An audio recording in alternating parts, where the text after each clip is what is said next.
year, the highest among all the ethnic groups in the country. When it comes to the education, at least 80% of the Hindus, of the Hindu population, have at least a bachelor's degree, right? It is much more as compared to the overall average in the American population. When we look at the startups, the business world, what do we see? Hindus, who make up 1% of the whole overall American population, constitute 8% of the startup founders. And 1/3 of the tech companies in the Silicon Valley are owned by Hindus. Just 1% of the population. And again, if you talk about the education, what are the fields that they're basically majoring in mostly? It's education, it's engineering, it's computer science, it's the natural sciences, business management, all these fields which are directly related to contribution, building stuff. Hindus are the STEM fields basically. The Hindus are more and more inclined towards building stuff and building infrastructure and actually directly, tangibly contributing to their community.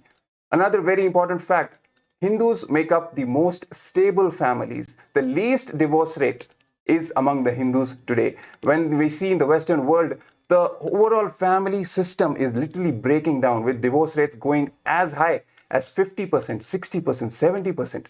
But it is the Hindu families which are still holding the core system, the value system of having a stable family, also providing for the proper nourishment of the children who are the future of the generation, right? Poverty, if we talk about, the average poverty in the United States is 30%, but for Hindus, it is just 6%. So we see field after field after field. The Hindus have the least prison population in the United States, and actually, in fact, in any other country. If we look at the prison statistics, the prison population, the least amount of people are Hindus, and actually practically negligible. They're just 0.01%. What does it even make? So we see numbers are just favoring Hindus. They are literally glorifying the success of Hindus all over the world, in literally every single field. Hindus are winners.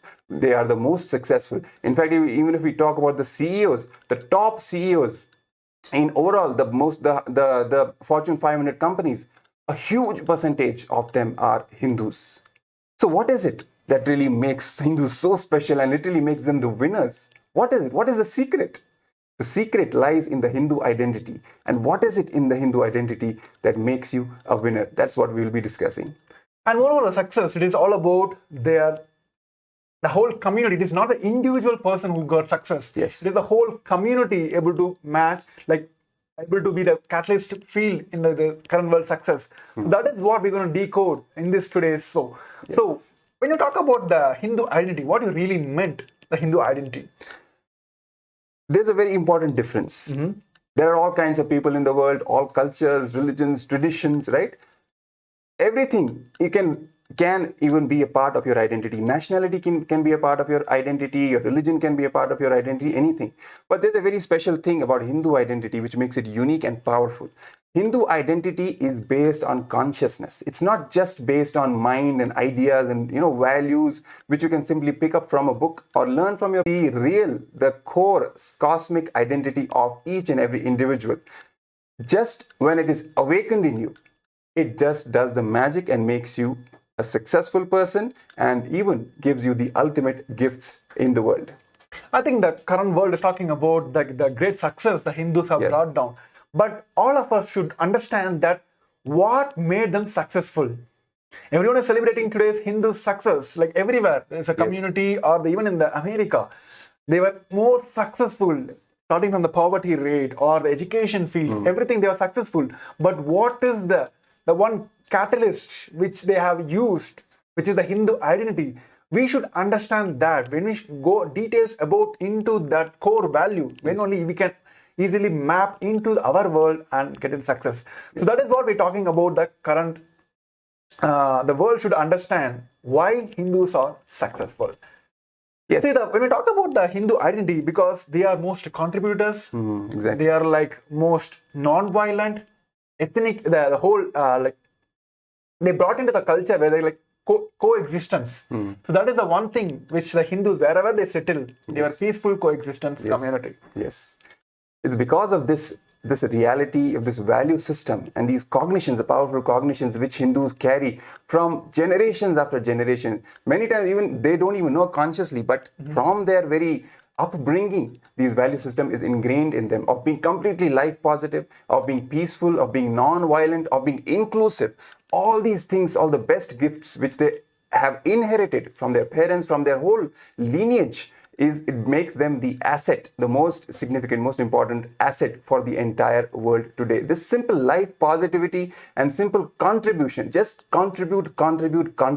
This lifestyle of contributing all the time makes Hindus the assets for the current world. And we've seen in today's world, right, most of these values are literally getting eroded from all around us. Yes. The whole world is literally suffering from a lot of negativity, wars, conflicts,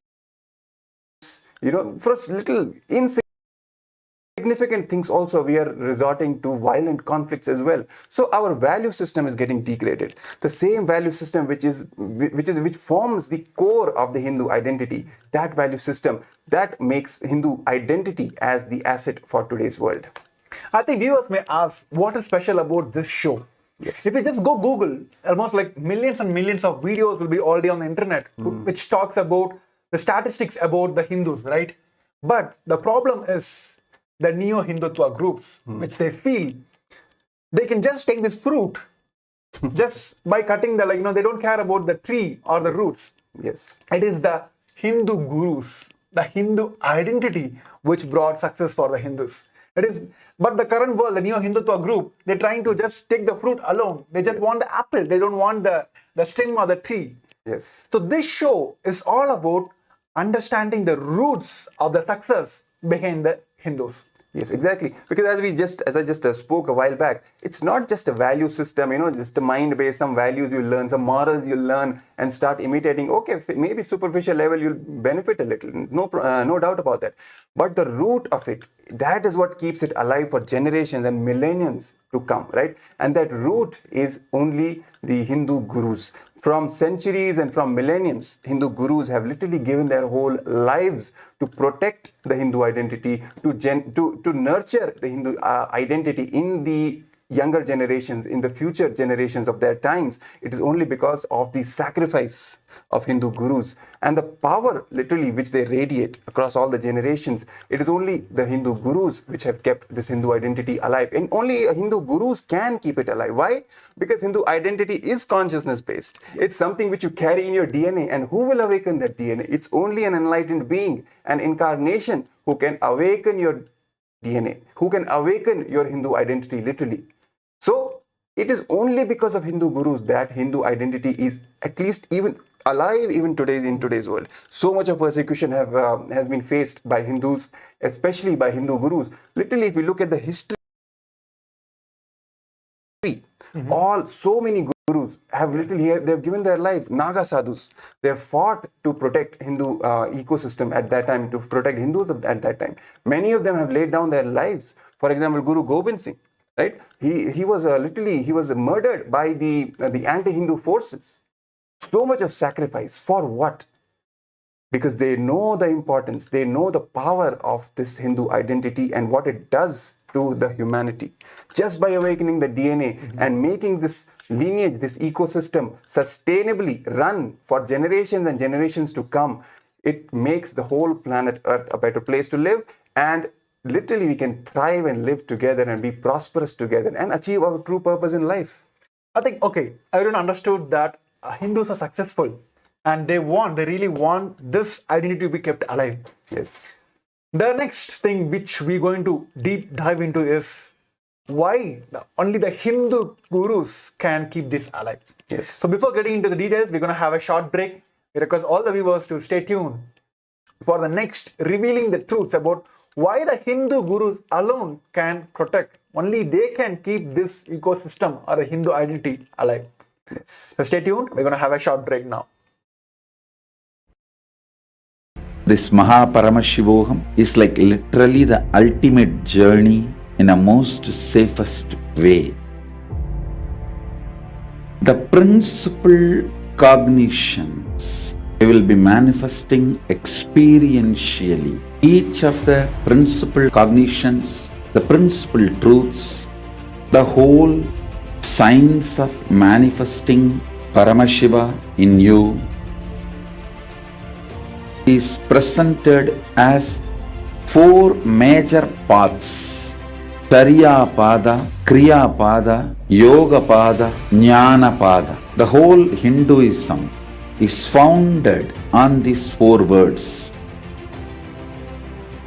Holding the cognition you are the ultimate Paramashiva and making that as your lifestyle, manifesting the state of Paramashiva, space of Paramashiva, powers of Paramashiva, everything of Paramashiva in your day-to-day life, learning it, manifesting it, living it, you will be having the space in the shoulder, and from sitting on the shoulders of Paramashiva, Guru himself, traveling to Mahakailasa and experiencing Paramashiva in ultimate, blissful, safest, bestest way.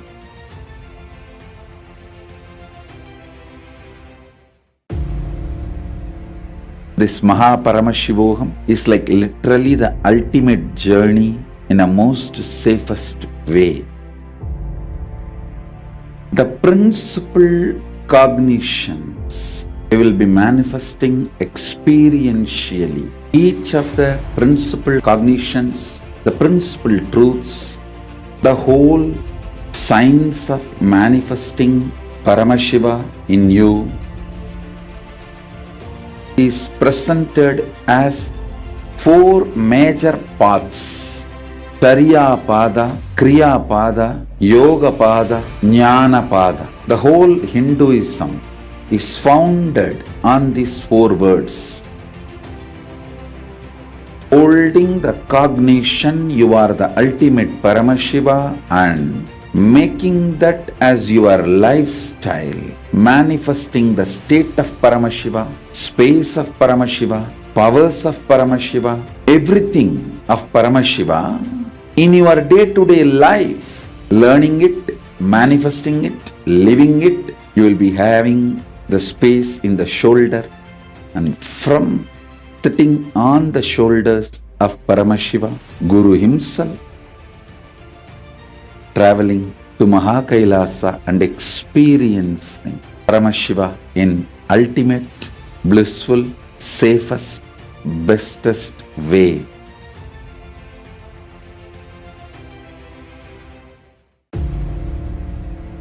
This Mahaparamashivoham is like literally the ultimate journey in a most safest way. The principal cognitions we will be manifesting experientially. Each of the principal cognitions, the principal truths, the whole science of manifesting Paramashiva in you is presented as four major paths: Tariya Pada, Kriya Pada, Yoga Pada, Jnana Pada. The whole Hinduism is founded on these four words. Holding the cognition you are the ultimate Paramashiva and making that as your lifestyle, manifesting the state of Paramashiva, space of Paramashiva, powers of Paramashiva, everything of Paramashiva in your day-to-day life, learning it, manifesting it, living it, you will be having the space in the shoulder, and from sitting on the shoulders of Paramashiva, Guru himself, traveling to Mahakailasa and Yes, Nithyananda. So in this Kailasas Nithyananda Rudra shows, we have been decoding how the Hindus are successful. First, we have seen the statistics, how Hindus are the mere successful in wherever they have settled, they are more successful. Because the Hindu value, the Hindu identity. What are those Hindu values and identities? They are always inclusive, non-violent, went on contributing to the society. Above all, they are always having the life positive approach. right? So these are the identities, these are the Hindu values which make them successful. Now let us talking about the survival. How are we going to keep this Hindu identity for the generations to come? Yes, we had all these ecosystems. Hindus were able to use, enjoy this, and able to get success in their field wherever they went. The science, maths, technology, whatever, they were able to successful. But now let us talk about the future. How are we going to keep this identity and serve the future which is going to come long and long and long? The only solution is Hindu gurus.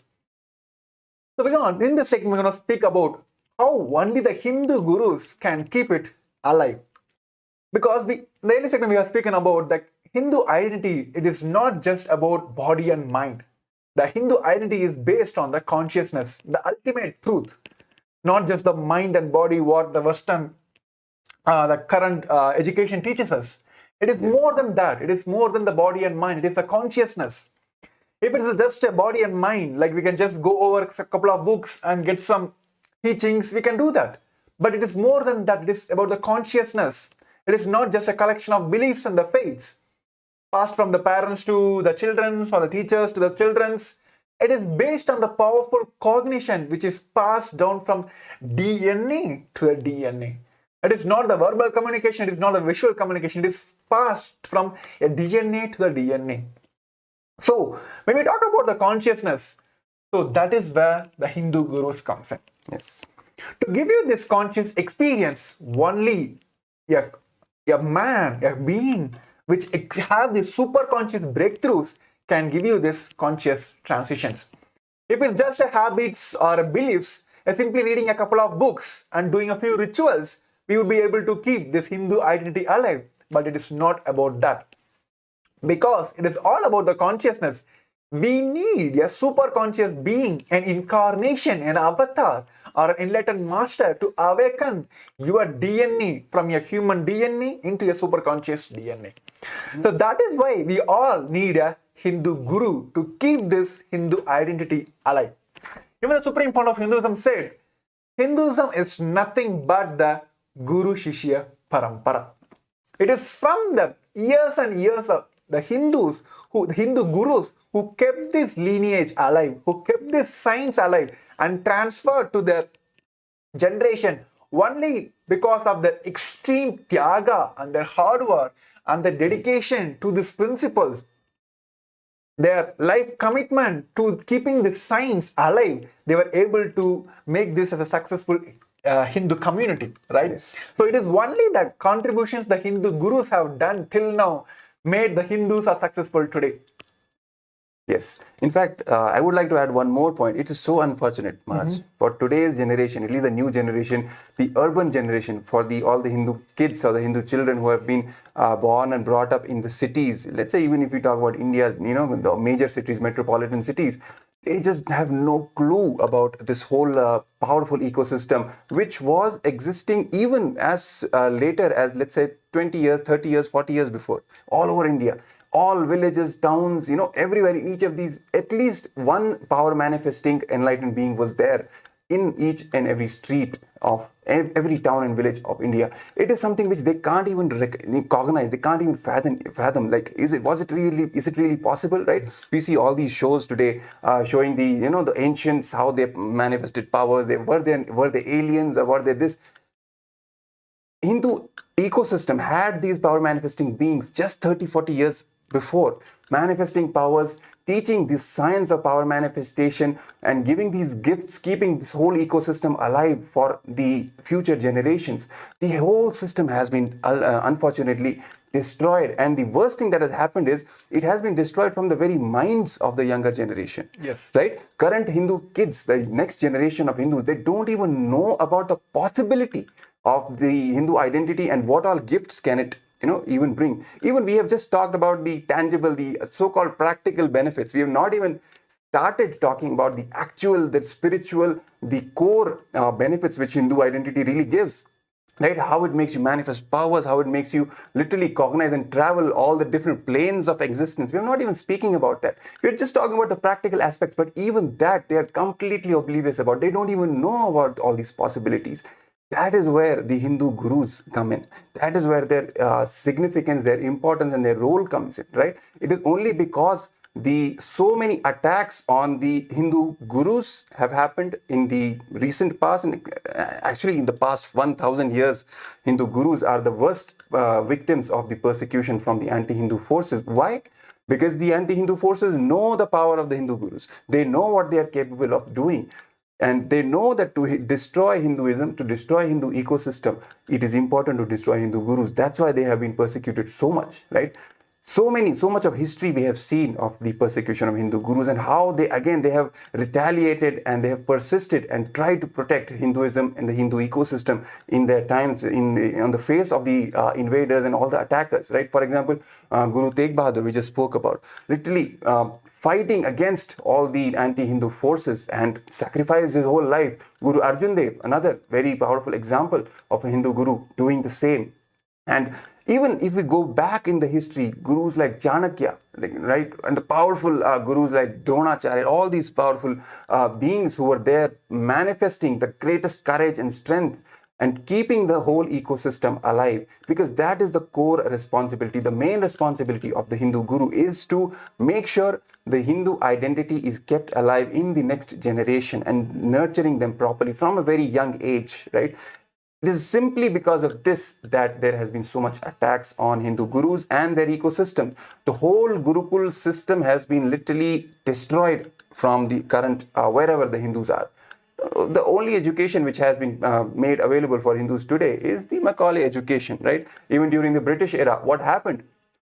Simply by, because the colonizers, they were very sure, they knew how to erase the identity from the very minds of the Hindus. That's why they destroyed the Gurukul education system and replaced it with their own education system, which was fundamentally anti-Hindu in nature, which put a very negative narrative, a very wrong narrative of Hinduism in the minds of the next generation of Hindus, and that's how it destroyed. That's why today we don't even see the next generation of Hindus, the Hindu kids, even cognizing the possibilities, the highest possibilities of carrying the Hindu identity, even for basic success in life, richness.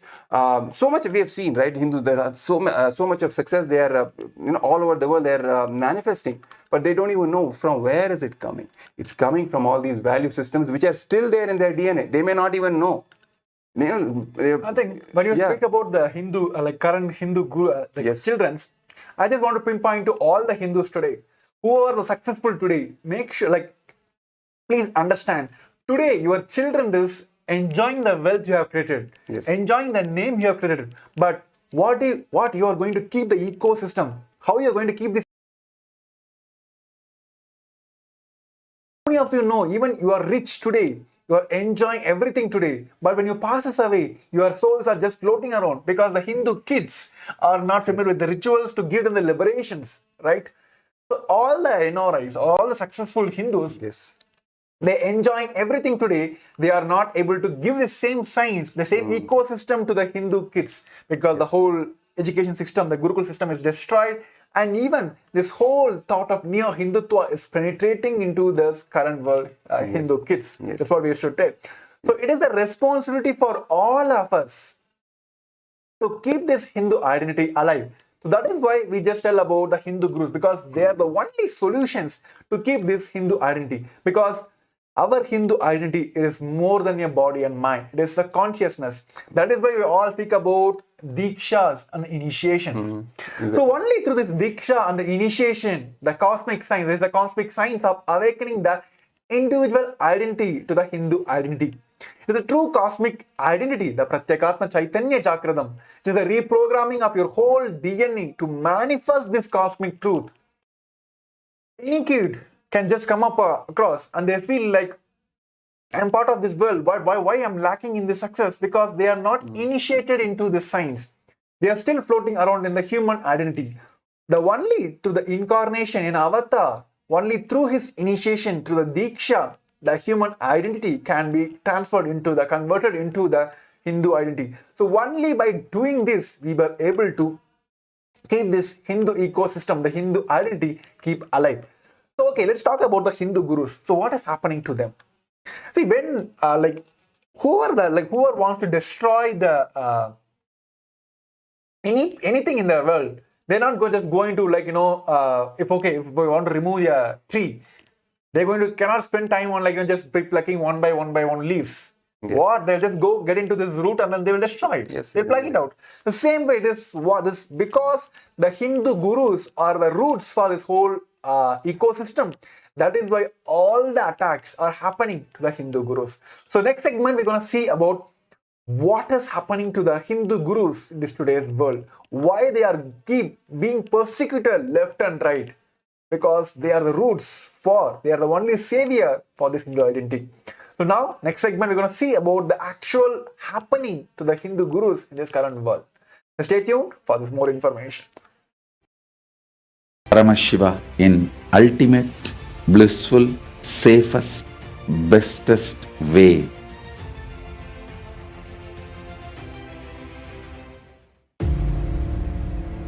This Paramashivoham is like literally the ultimate journey in a most safest way.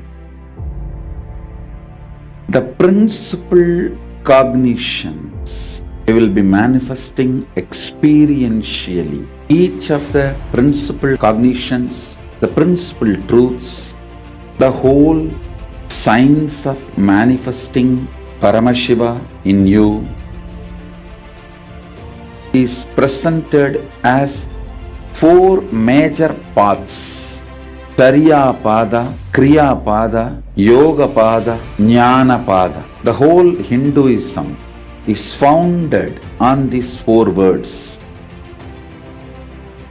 Holding the cognition you are the ultimate Paramashiva and making that as your lifestyle, manifesting the state of Paramashiva, space of Paramashiva, powers of Paramashiva, everything of Paramashiva in your day-to-day life, learning it, manifesting it, living it. You will be having the space in the shoulder, and from sitting on the shoulders of Paramashiva, Guru himself,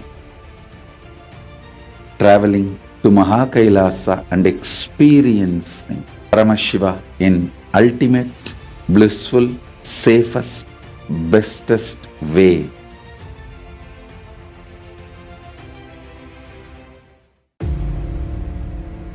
This Paramashivoham is like literally the ultimate journey in a most safest way.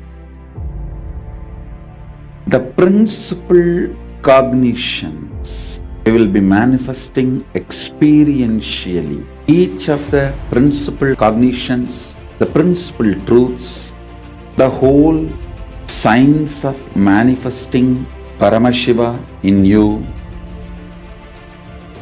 is presented as four major paths: Tariya Pada, Kriya Pada, Yoga Pada, Jnana Pada. The whole Hinduism is founded on these four words.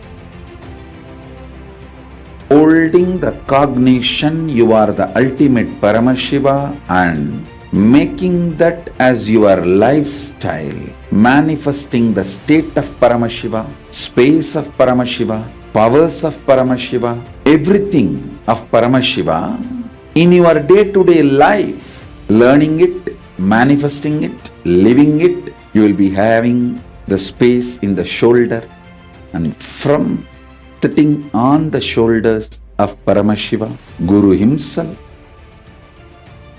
traveling to Mahakailasa and experiencing Paramashiva in ultimate, blissful, safest, bestest way.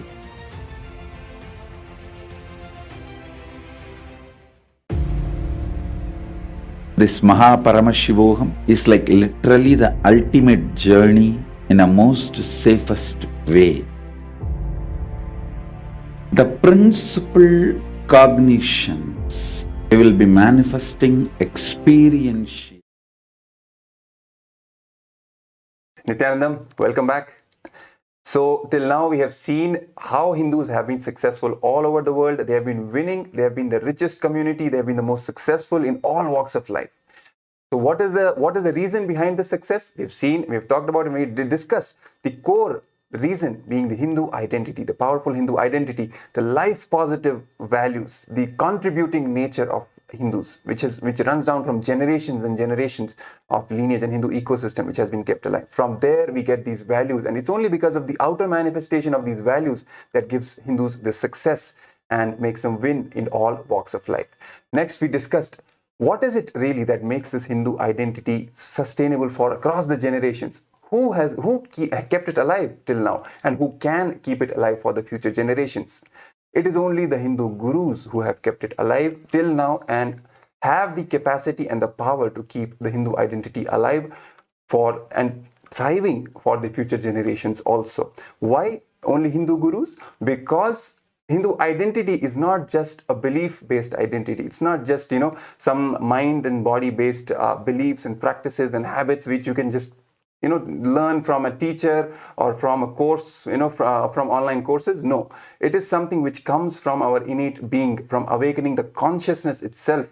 That consciousness literally starts manifesting and giving all these best gifts in our life, from health, wealth, relationships, career success, and all the way till enlightenment itself. All these best gifts only by awakening our consciousness, awakening the core Hindu identity, the cosmic identity in us. Who can do it? Only someone who has himself the experience of the cosmic identity, isn't it? Only from that being a powerful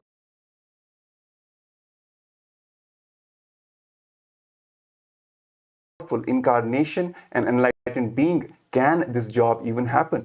Only that being can awaken the Hindu identity in another individual.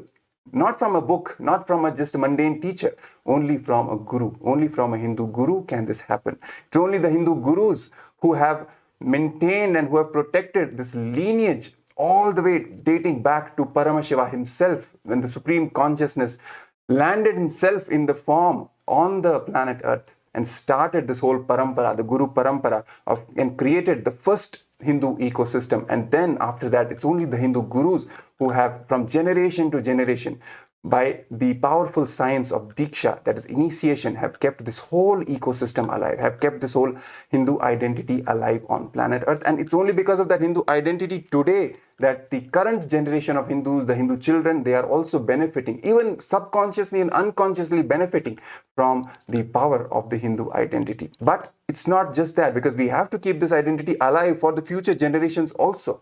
Since the Hindu identity is such an asset, Hindus are such an asset for the entire world, it's very important to keep the Hindu identity alive and protected for the future generations. For that, we need to protect Hindu gurus.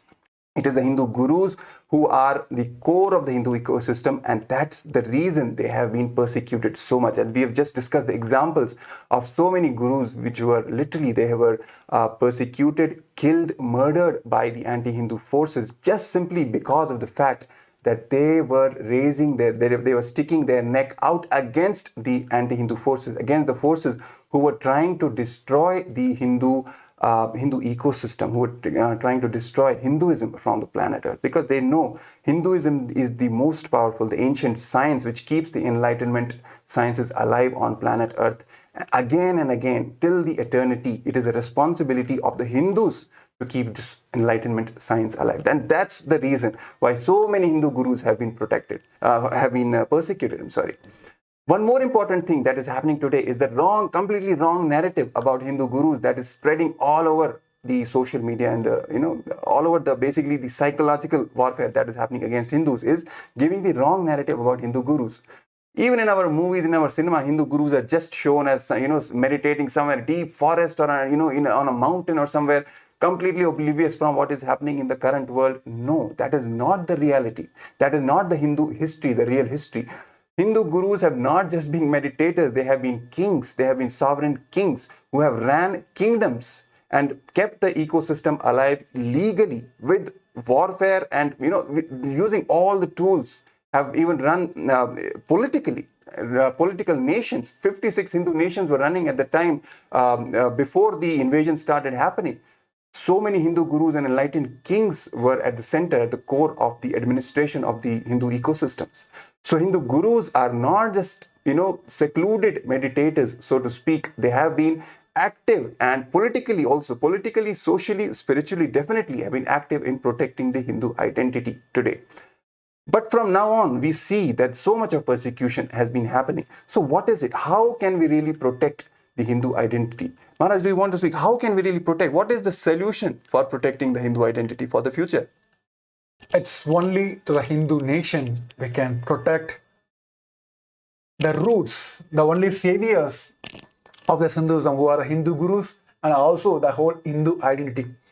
Yes, we spoke about all the things, right? But today, if we look at the Hindus around, are they safe today? Just go back and almost like last 2000 years. Yes. The whole genocide happened across the Hinduism. It is about to eliminate these Hindu gurus. Right? It is not just a simple genocide. It is a cultural genocide. Yes. Happened to eliminate the Hindu gurus because they are the core of the Hindu identity. They are the core of the Hindu temples. They are the core for the Hindu libraries. Everything. Whatever the science you take from Hinduism, they are the Hindu gurus are the core of everything. Even the Supreme Court of Hinduism said, you can go on, eliminate, destroy how Nalanda happened. Nalanda Hindu University have been burnt alive. The same way, you can go on, burn any libraries, temple, destruct, how many Hindu temples have been brought to the grounds. You can go on, do that. But if one Hindu gurus, even till the last Brahmin is alive in this world, Hinduism can be revived because they are the roots, they are the seeds of the Hinduism. This whole Kailasa, the supreme point of Hinduism, the first nation for Hinduism, is all about keeping the seed of the Hinduism. Kailasa is going to be a seed bank of Hinduism. All the Hindu gurus, they don't just need a spiritual powers to be just keep this science alive. They need to be politically safe, legally safe. So this Kailasa, the supreme point of Hinduism, is building this. The first Hindu nation is to give the political safe place for the Hindus to revive whatever damage have done, right? Yes. To just keep whatever we have now and to even revive whatever destruction have happened in the past. So only through the Hindu nation, the Kailasa, the supreme point of Hinduism, is reviving now the first Hindu nation.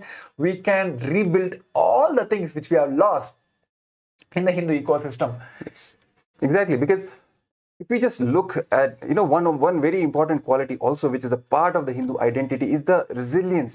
Hindus which they have demonstrated in all these 1,000 years. Again and again, their ecosystems were destroyed, but again they got together and rebuilt the ecosystem. Again and again, as the Supreme Pontiff of Hinduism also puts it, it's like a honeycomb. Kind of the way the honeybees, the way they form their colony, the way they form the honeycomb, and the hunter comes and destroys the honeycomb. Again, they get together, start building the comb. Again, a hunter comes, destroys the honeycomb. Again, they start building it. That's how the Hindus really have been living all these thousands of years, because they are contributing. So much of contributing nature is there. Even if the whole ecosystem is destroyed, they'll again get together and start rebuilding it. Problem is, now we can't even afford to waste time on that, because the whole planet Earth, so much of negativity has filled us all over the world. Because we need not only to protect what we have, as Maharaj just put it, we need to revive all the sciences that we have lost. And we need an ecosystem, a protected womb, so to speak, which can be sustained for a long time without any interference, without any interference, political, legal, from any external sources. That is what requires. That is the reason we require a Hindu nation, because it's not just religious freedom or some social freedom which will get the job done. Hindu gurus need a political freedom, legal freedom, a sovereign land, even a territory, without any interference from external sources, to do this very important job of protecting and rebuilding the Hindu ecosystem on planet Earth, to keep the planet Earth safe and thriving for the future generations. I think we want all of you to pinpoint to this one or few of the statements, which is Hindu identity is under attack. Yes. Hindu gurus are under attack. Even all the Hindus can gather together and they just start working together to revive this. There is no safe place in this current world where the Hindu gurus can sit and revive this whole science. Because we just don't need just a cultural and religious sovereignty, religious freedom. we need a political and legal freedom, a sovereign place which they can sit and revive this whole science. So Kailasa is the only place, the safe haven for all the Hindus, not only to practice, even revive all the science we have lost during this, the whole persecutions. So that is why the supreme point of Hinduism is considered as the lost lamb for Hinduism, because he put his own life to risk to make this only one mission successful, which is building Kailasa, the first nation for Hindus. Yes, today we spoke about the Hindus' success. World knows Hindus are the third biggest religion in the world, but there is no Hindu country today. We had 56, but we are lost. Yes. There is no politically safe place in current world other than Kailasa for Hindus, even to practice all the science. How many of you Hindus are known that even though there are many places, Hindus are major population, globally Hindus are the minorities? Yes. Right? They lost many rights, even practice small the traditional rituals. There are many places that even small traditional rituals have been banned. The very identity, the core principles getting some banned. So we need a political and legal safe place, a freedom, the sovereign place where nothing can obstruct it. We cannot go and say like, let me build a mountain or a fort in a sand, like how this beach. Yes. The kids will go and build a mountain. Once the waves comes, they'll just take away. Yes. We cannot afford that now. We have to build a fort now, which cannot be destroyed forever. So Kailasa is all about that. The first nation for Hindus, which Supreme Point of Hinduism is reviving now, is just to be a seed bank for the Hinduism and safe place and keep this science alive. Just to keep this science, the Hindu sciences alive for the generations to follow and practice and achieve success in their life. Yes. We have seen among all the Hindu gurus, the supreme point of Hinduism, Bhagavan Nithyananda Paramashivam, facing the worst level of persecution, because it is his very mission in life to revive Sanatana Hindu Dharma, to revive Hinduism, to revive the powerful Hindu identity and spread it across the entire, all the current modern day humanity. And that is exactly why he has been persecuted so much and so badly by the anti-Hindu forces. And it's only because of that reason that he has created Kailasa, the first nation for all Hindus, with the core purpose to be the fort and the seed bank for Hinduism and keeping Hinduism alive for eternity, so that nobody in the future can even think about attacking or destroying the Hindu ecosystem. And so much of contribution the Supreme Pontiff of Hinduism is making, has already made so many contributions for the entire global community in terms of various dimensions. For example, reviving the Hindu library, the Jnanalaya, with all the sacred scriptures, original ancient manuscripts have been digitized by the Supreme Pontiff of Hinduism, just to preserve the authentic Hindu scriptures, whatever are left. Just 1% are left today from the whole, the entire Hindu scriptures, what we had. Preserving all those for future generations is the work of Hindu library, Kailasa's Hindu library, which he's doing. Then the Kailasa's Hindu University, right, Nithyananda Hindu University, again, a very important step by the Supreme Pontiff of Hinduism to revive Hinduism. And so many other dimensions, Hindu education, the Hindu Gurukul is being revived by the Supreme Pontiff of Hinduism. Other fields being Hindu economics, Hindu health, Hindu science of power manifestation, and very importantly, the Hindu temple science, right? Because temples are the core of the Hindu ecosystem. Reviving the authentic Hindu temples and the whole the way of doing the rituals, the authentic way of doing the rituals as per the Vedas and Agamas, the source scriptures of Hinduism. This entire Hindu science authentically from the Vedas and Agamas is being revived by the Supreme Pontiff of Hinduism in Kailasa.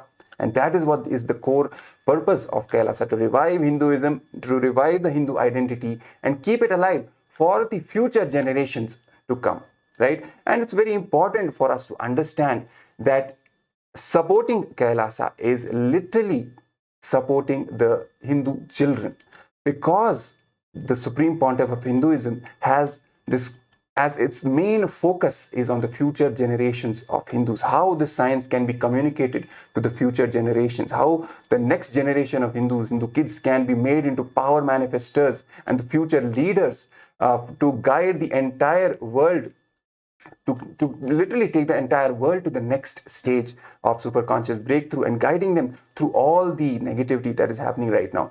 This is the core context with which the Supreme Pontiff of Hinduism is creating Kailasa and is reviving the Hindu ecosystem. And that's why it's literally investing in Kailasa is investing in the future of all the Hindus and the future of the Hindu civilization. I think even all the viewers wanted to know that, yes, they all understood that only through the Kailasa, the first nation for Hindus, they can keep this Hindu sciences alive. So all of you want to be part of Kailasa. So next segment is all about how you can be part of this grand revival of the Kailasa. Yes. So we're going to have a short break. So next segment, we're going to see about how you can be part of Kailasa. So stay tuned for more information. Principal cognitions, the principal truths, the whole science of manifesting Paramashiva in you is presented as four major paths: Chariya Pada, Kriya Pada, Yoga Pada, Jnana Pada. The whole Hinduism is founded on these four words.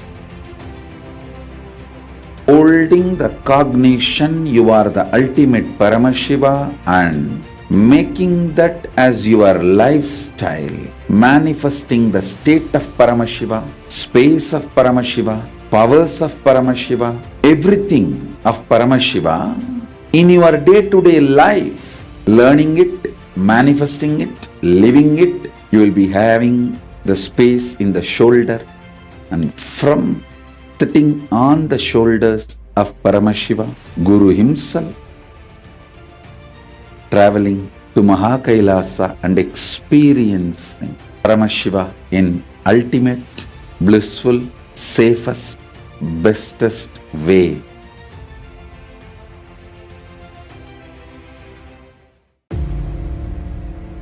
This Mahaparamashivoham is like literally the ultimate journey in a most safest way. The principal cognitions we will be manifesting experientially. Each of the principal cognitions, the principal truths, the whole science of manifesting Paramashiva in you is presented as four major paths: Chariya Pada, Kriya Pada, Yoga Pada, Jnana Pada. The whole Hinduism is founded on these four words. Holding the cognition you are the... Welcome back. The last segment we've seen about why Hindu nation, why Kailasa. Because the Hindus are being persecuted, the Hindu gurus are being persecuted, the Hindu identity is in existence. It is being tried to be uprooted everywhere. Only for keeping this science alive, the Supreme Pontiff of Hinduism is reviving this, the first Hindu nation, Kailasa, to make a political and a sovereign place to keep this science alive. So now all the viewers are curious about how I can be part of Kailasa. Why have to be part of this Kailasa? Why have to be in this mission of reviving this Kailasa? Why have to invest in Kailasa?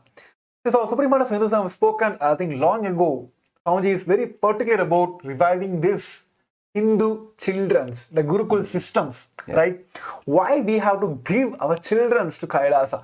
Because I think the last segment we have seen, even if a single lost children is kept alive, he can able to revive the Hinduism, right? Yes. So this whole Hindu Gurukul system, the Supreme Pontiff of Hinduism is reviving to make the investing, what we have done for this current world is all about investing for the Hindu children.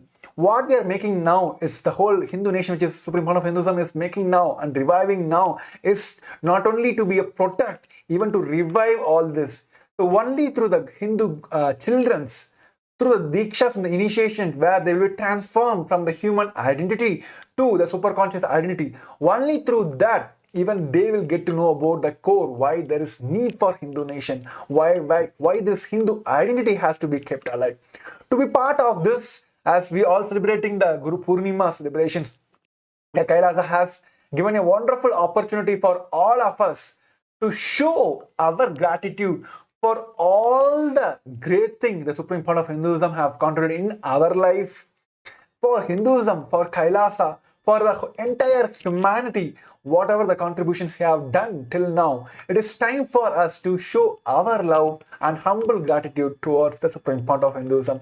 To be part of this gratitude celebration for upcoming Guru Purnima, you can just go on and use the link kailasa.org/Guru Purnima and be part of this gratitude celebrations. And next, yes, in fact, as a part of this gratitude celebration, you can offer your gratitude. It can be in any form. It can be in any art form, a song you want to sing for Swamiji, for the Supreme Pontiff of Hinduism. It can be a dance form. It can be something you draw, you sketch. It can be in any form, just to show your reference, show your thanks for the Supreme Pontiff of Hinduism, what change he has brought into your life. And apart from that, there's a big opportunity which Kailasa has opened, which the Supreme Pontiff of Hinduism has opened for all the beings who want to support Kailasa, who want to support the Supreme Pontiff of Hinduism in this grand mission of reviving Kailasa, of reviving the Sanatana Hindu Dharma on planet Earth, of reviving the Hindu identity and all the benefits of the Hindu identity. As we have just seen, it makes you a winner in life.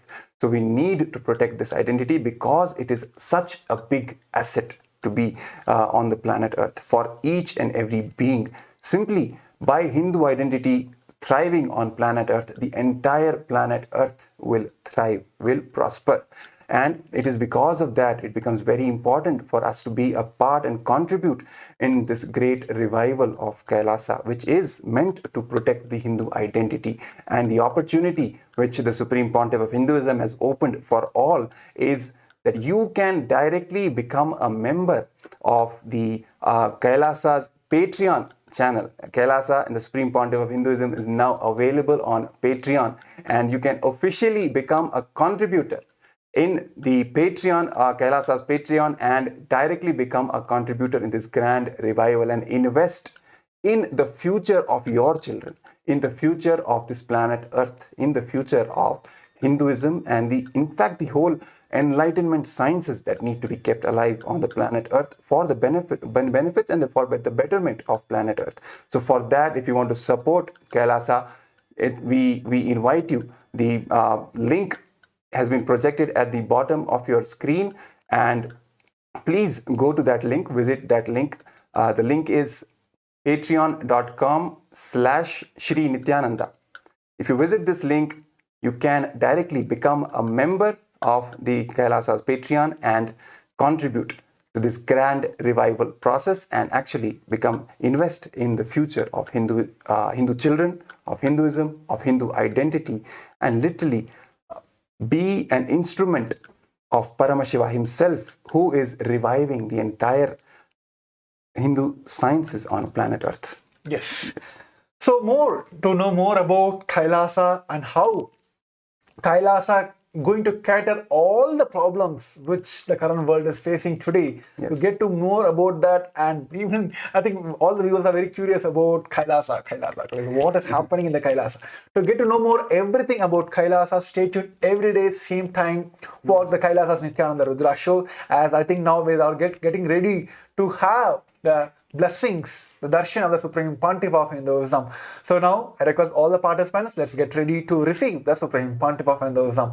Let's all sit straight, with neck spine in the straight line, and in the Namaskara Mudra, and intensely chant the Mahavakya, Om Nithyananda Paramashivam. Om Nithyananda Paramashivam. Om Nithyananda Paramashivam. Om Nithyananda Paramashivam. Om Nithyananda Paramashivoham. Om Nithyananda.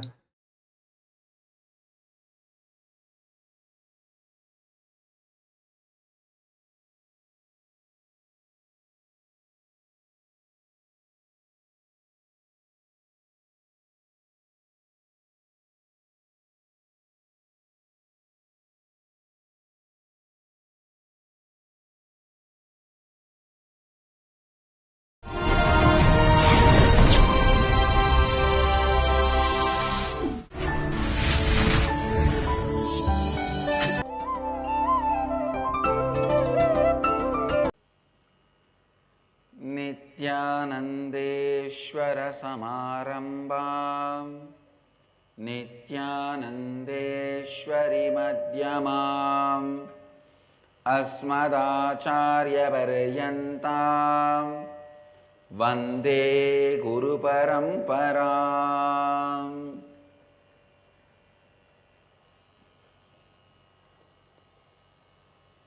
इस समय हमारे साथ उपस्थित सभी दर्शकों और भक्तों का मैं प्रेम एवं आशीर्वाद सहित स्वागत करता हूँ। I welcome all the devotees, disciples, samajis, satsangis, Srimahans, Mahans, Kotaris, Tanedars, sitting with us all over the world through Nithyananda TV, Lotus News Channel, Sadhana TV, Ishwar TV, Janashri TV, and two-way video conferencing, having Nayanadiksha in so many countries all over the world. The cities sitting with us, having Nayanadiksha, gathered for today's Kalpataru Darshan. New York, Varanasi, Yogodan, California, Mulund, Mumbai. I welcome all the three cities for Kalpataru Darshan. Cities sitting with us: Saramban, Sivakasi, Toronto, Kailasam, Oklahoma, Somanatham, Washington DC, Sripuram, Seattle, Chidambaram, Vancouver, Bhubaneswar, San Jose, Madurai, Nithyananda Nagaramu, Hyderabad, Singapore, Singapuram, Ohio, Prayag, Charlotte, Srisailam,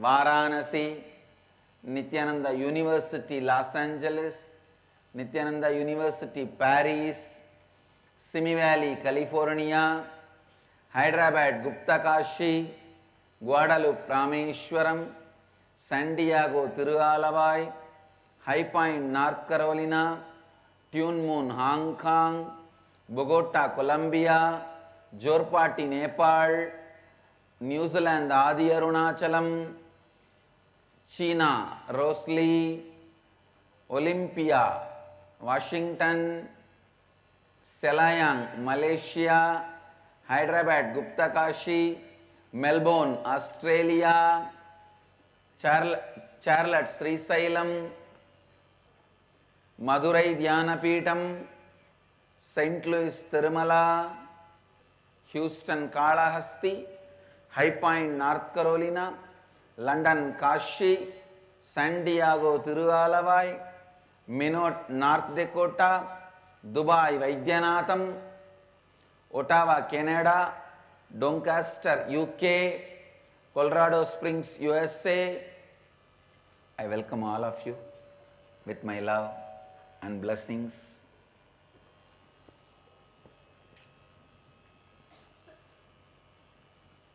Today is one of the most auspicious day in Hindu tradition, the grand marriage day. Almost all the great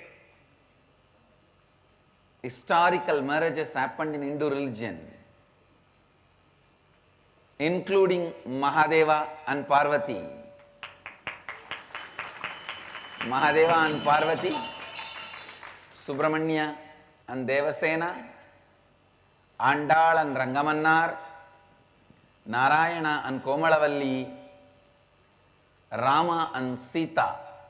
All these marriages have happened today as part of the Panguni Uttiram celebrations.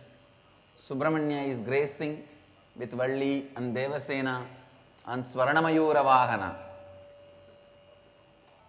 We will start the satsang. I will expand on the power of authenticity. Please listen. It is authenticity makes you man.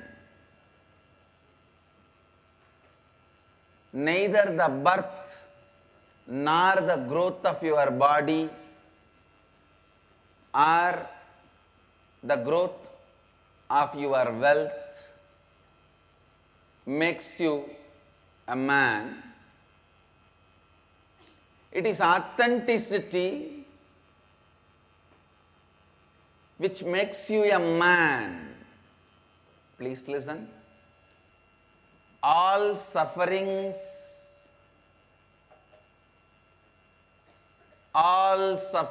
when I say all, I mean capital letter ALL. All sufferings is because you forget your identity again and again and again. All the good things are showered on you when you become authentic. Again and again, aligning yourself to authenticity is tapas. From yesterday, so many participants of living Advaita process,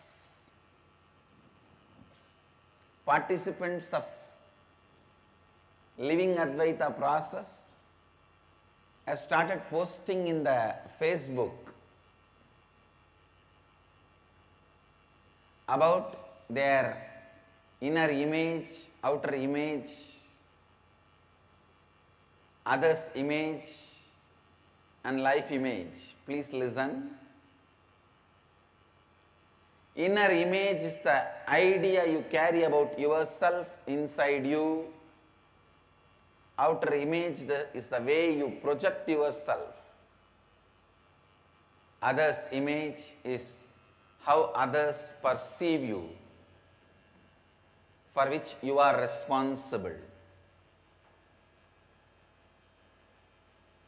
Life image is how you perceive others and life.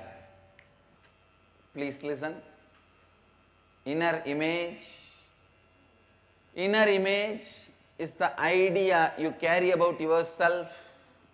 Outer image is the way you project you to others.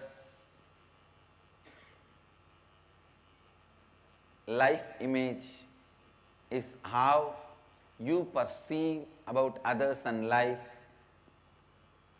Others' image is how others perceive you, for which you are responsible. So many participants who are participating in the Living Advaita process, the Teamily process, through Facebook have posted. I wanted you to understand this one thing.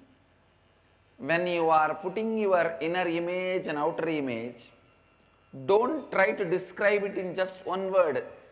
Some of the people have just put Shivoham, Shivoham, Shivoham, Shivoham for all the four. Understand, what do you know about Shiva? Describe the inner image you wanted to have.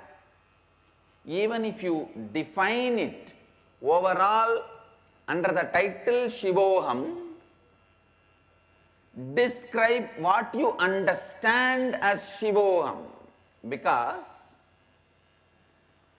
now whatever you describe as your inner image, anything other than that, if it is sitting inside you, it has to be completed and dropped.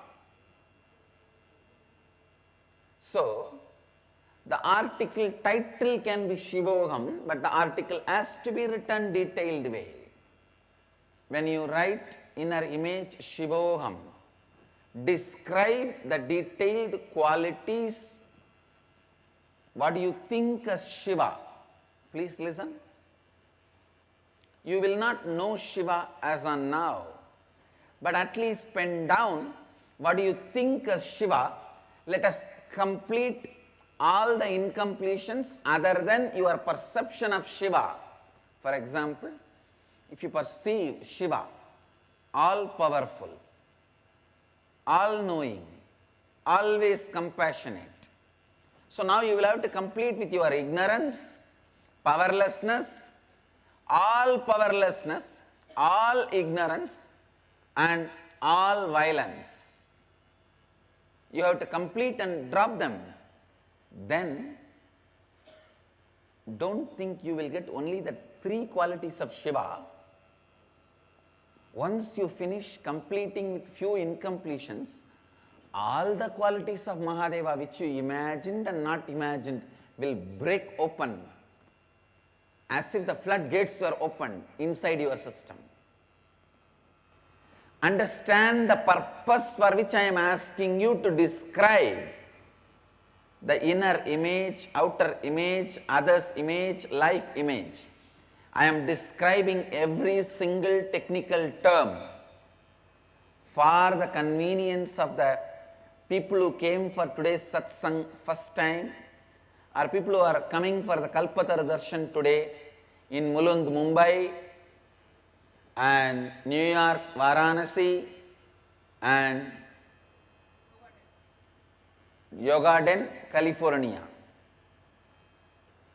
When you describe your inner image, should be like Shiva. What you think as Shiva, describe that. Somebody wrote their inner image should be like a eternally enlightened. Yes, great. What you describe as eternally enlightened, write your definition. Why, if you describe some 2-3 qualities which you think as enlightenment quality or Shiva's quality, and complete with all the incompletions and drop, really that floodgate of Shiva's energy will open in your system. You may describe Shiva as all-knower, all-powerful, omnipresent. Shiva himself may be having 1,000 qualities. You may be describing only 3 qualities. But that 3 qualities, whatever incompletions you have about that 3 qualities, if you complete and drop them, don't think only that 3 qualities will open up in you. It will open the floodgates where all the qualities of Mahadeva will start expressing through you. Because, listen to this logic. There is a huge dam. There are now dams which is 1 kilometer length. In the modern day, even 20 kilometer length dams we are building. Even if it is 1 kilometer length dam, to release the whole flood water, you don't need to break the whole 1 kilometer dam. Just poke one hole into the dam. One hole is enough. The whole flood will destroy the dam and come out. Same way, if you poke one hole into your thick ignorance, the apasmara, in your thick forgetfulness. Understand? There is a beautiful Upanishad in our Vedic tradition where the Guru was asked by a disciple. The disciple asked the Guru, why don't you initiate everyone into the great truth of Advaita? You are the ultimate. Guru says, people won't understand. Disciple says, no, no, no, no, no. You are not that graceful. You discriminate. The Guru says, all right, sit next to me. He makes him sit. He calls all the demons, asuras, and gives them the Advaita Upadesa. You are the ultimate. Immediately, they went back to the Asura Loka and declared that we are everything. Eat, drink, be merry, and destroy everybody else. He calls the human beings. He says, you are the ultimate. Gives them the Advaita Upadesa. They jump into the planet Earth and say, we are the ultimate, come on, enjoy, have pleasure. Pleasure is life. Pleasing the body is the goal. He calls the matured beings and says, you are the ultimate. They sit in samadhi and get enlightened. Understand, sometimes the same truth, if you don't live it with authenticity, can be dangerous. If you live with authenticity, one truth is enough to completely make you enlightened. The truth about death, either it can make you more and more dharmic and enlightened, or it can make you more and more greedy and lusty. You can say, anyhow I am going to die. Why unnecessarily waste the life? Let me meditate and become enlightened. You can also say, anyhow I am going to die. Why waste life? Come on, let's drink, womanize, be in pleasure. Same truth. With authenticity works in a different way. Without authenticity works in a different way. Without authenticity, you are the ultimate can make you demon. Without authenticity, the spiritual strength or the spiritual teaching which is given to you can make you demon. Only with authenticity it makes you enlightened. Understand? The basic quality for life is authenticity. The first and foremost quality for the life to start in you is authenticity. So describe what is your inner image, elaborate, detailed way, and describe what is your outer image in an elaborate, detailed way, how you want to project you. Describe others' image, how people should perceive you. Describe the life image, how you want to experience life and others. Describe all these four elaborately, because as elaborately as you describe, it will be easy for you to find the incompletions. Because from today you are going to enter into the next step. Till today morning I have given you the time to finish the completion with the whole teamily. Listen, today's homework I am describing. From today, next few days, you will, actually today itself you should complete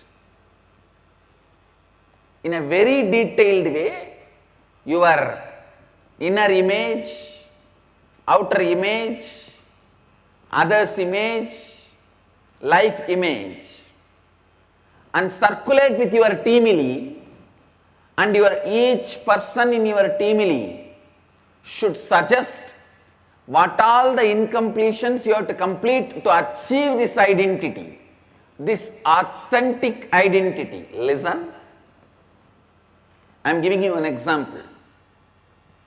For example, if you describe all knowing is my inner image. So now the incompletions you are having is your ignorance. Why you entertain ignorance? Ignorance is always made to look cute in the name of innocence, which is not right. But society, to keep you under its control, celebrates your ignorant side. Please understand. Whenever I walk into Gurukul, the first thing I'll remind them is, your ignorance is not celebrated here. One kid, all the time she will be confused whether to be here or go back to the house. And she will always think, I'll tolerate her ignorance. I'll say, no, now tell. Do you want to be here or go back? You can go back immediately. Now I will call your parents and send you back. She will say, no, I don't want to. See, as a child itself, you should not entertain this dilemma, which is the root of ignorance. In our Gurukul, dilemma should never be allowed or celebrated. Even if you make the decision, you are going back, it's great. Decide, because decision moves the wheel of life. Indecisiveness keeps you stuck. Feeling stuck is adharma, moving is dharma. Anywhere in the life when you feel stuck, it is adharma. Whether you are a kid or grown up, ignorance should not be celebrated. So you will have to find all the roots of the ignorance in you and complete with them. If you declare yourself as all compassionate, always for all compassionate, then you will have to be finding out all the incompletions like anger, violence, and complete with them. So the teamily, each one in the teamily will help the other persons to find their incompletions based on their declaration. So today, from today onwards, within next few days, you should send your declaration about your inner image, outer image, others image and life image to your whole teamily And please understand, in your teamily, if you have 21 people, other than you it will be 20, means you will have to study the declarations of each one, spend time on it, put your intelligence on it, and help the person to discover all the incompletions they have, to achieve this identity, to reach this identity. Understand? First time ever on the planet Earth, such a massive mass level awakening process is happening. Understand? Advaita was always a solo game. First time becoming a rock band. It was always a solo game. A flute in the remote forest, or a veena in the innermost sanctuary of the temple, or a mild string instrument in some corner. Understand, first time it is becoming chorus lifestyle. I am disproving the theory of mass awakening is not possible. I am happening for mass awakening.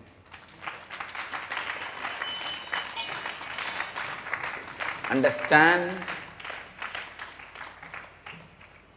I am making the process as simple as it can be and as powerful as it should be, as truthful as it is, as simple as it can be, as powerful as it should be, as truthful as it is. So from today, next few days the homework is, you will send a detailed, authentic description about your inner image, outer image, others' image, and life image. I'll describe these technical terms once more. Inner image is the idea you carry about you. Outer image is the idea you project about you to others. Life image is the way you perceive others and life. Others' image is how others perceive you, for which you are responsible. Pen down these four as elaborately as possible. Send it to me in the Facebook wall. Again, I am seeing few people inboxing me, saying that they are not able to put it in my wall. Please understand, my settings are open and anyone can put anything on my wall. That's why I kept my settings. See, I am a philosophy-based being. I am not geography-based being. Understand? Philosophy-based beings will always be open and democratic. That is why I am saying, Bharat is not just geography, it is philosophy. Wherever Bharat is lived, it is Bharat. Wherever Bharat is lived, it is Bharat. We are not a geography-based religion. We are a philosophy-based religion. We are not a geography-based lifestyle. We are a philosophy-based lifestyle. Of course, I strongly wanted to defend geography also. I don't want the geography to be lost. But I wanted all the nationalists to know just defending geography is protecting the body by holding the breath of the man. If you hold the breath of the man and defend him, you will have only dead body. Just defending geography is not going to be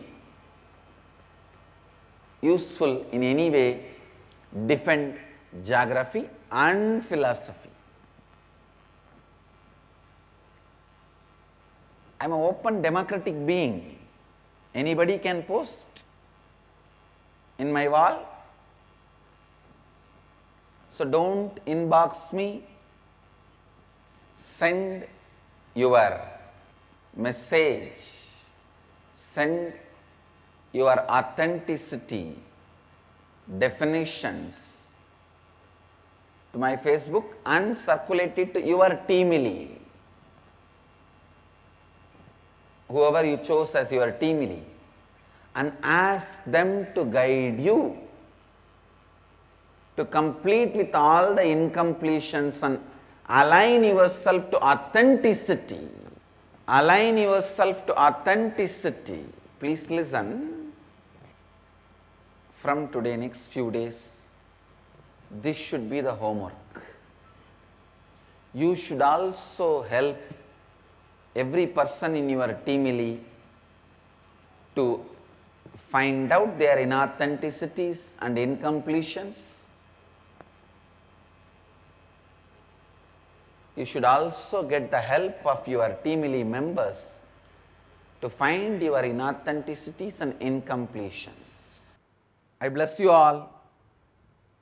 Let you all radiate with integrity, authenticity, responsibility, enriching and causing eternal bliss. Nithyananda. Thank you. Nithyananda Dhyana Peetham, Nithyananda Nagar.